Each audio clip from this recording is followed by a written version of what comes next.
Good morning, wakey wakey, eggs and bakey. Sound check, 1 2 1 2.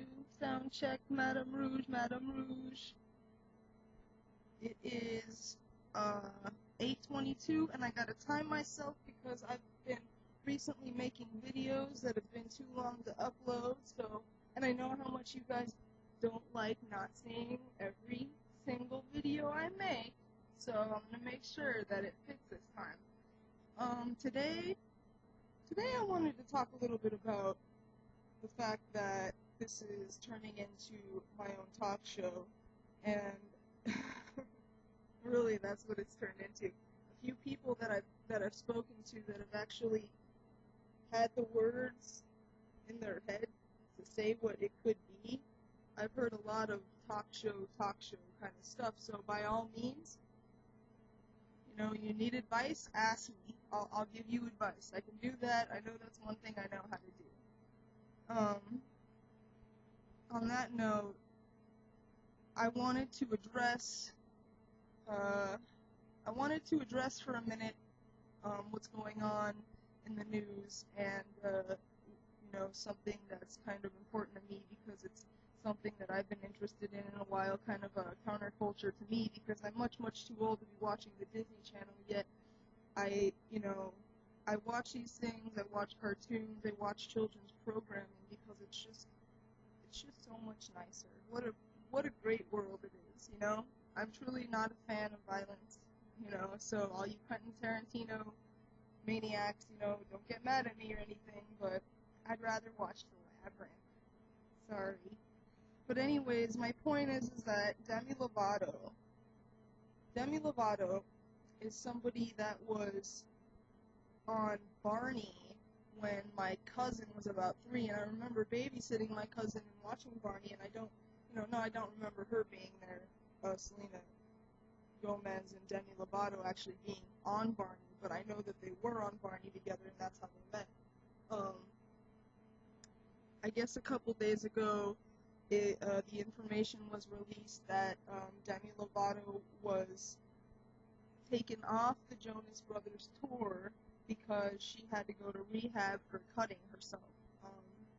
She also spoke about, being bullied, and that having a lot to do with, the way that she dealt with things. And I can totally understand, and that's why I'm talking right now, because on my own behalf, I'm not afraid to tell the truth. I mean, the truth is who I am.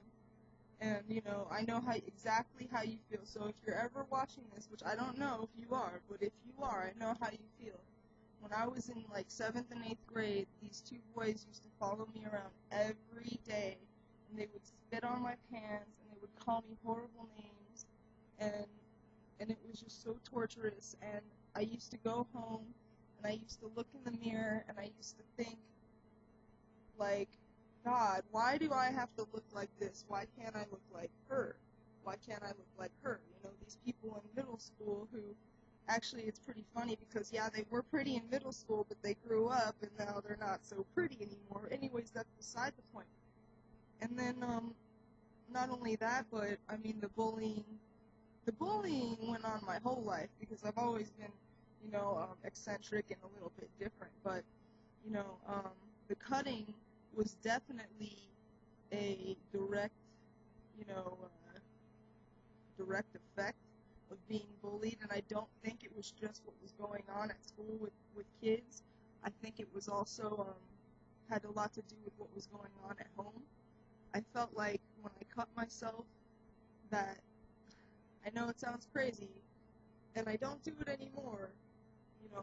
I'm a 26-year-old woman now. I haven't done it since I was 18 or something, but at the time, it made me feel human because everybody else in the world was making me feel so inhuman, and that I needed to prove to myself that I was worthy of even living on this earth by being able to see blood, and see that I'm human. But why won't anybody treat me like that, And a lot of that still carries on into my adult life, unfortunately. I'm sure it does for a lot of people, though, Demi Lovato, though, You please keep your head up and have hope. Know at the very least that your story is touching many people and causing things like this. People like me to come out and say, you know what, that happened to me too, and I had an eating disorder too, and everything that glitters isn't gold, and just because somebody may look happy, it doesn't mean they are, and you, as a human being, have no right to put upon anybody else ill will or bad feelings. No right at all, because that is their life, that is their road. You need to worry about your life and your road. She talks a lot about anti-bullying. Bullying really is all about people who just get a rise out of bothering other people, which, if you think about it, is like one of the most pathetic things I've ever heard in my life. It really is. It's just, it's like somebody, walking and pushing someone down just to see, just so everybody around will know that this guy has the potential to push you down, and he will. You know what? Fuck that. You need to stand up and fight. You need to fight for yourself, especially you girls in high school. When you go to school and these girls, and I know how cruel they are, girls don't change. I mean, yeah, I'm 26, but they were just as cruel in high school to me.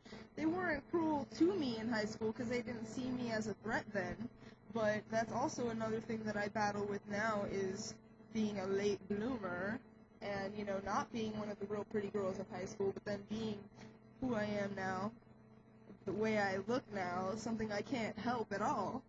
And realizing that, yeah, they bullied me, and they might have got the best of me, but it's like, now they're the ones, though, living lives that I would never care to live, they're the ones with kids, they're the ones stuck in 9-to-5 jobs, they're the ones, who maybe inevitably knew that they couldn't do anything better than that, and maybe they needed to bully me because they didn't understand me, and they were afraid, because people are always afraid of things they don't understand.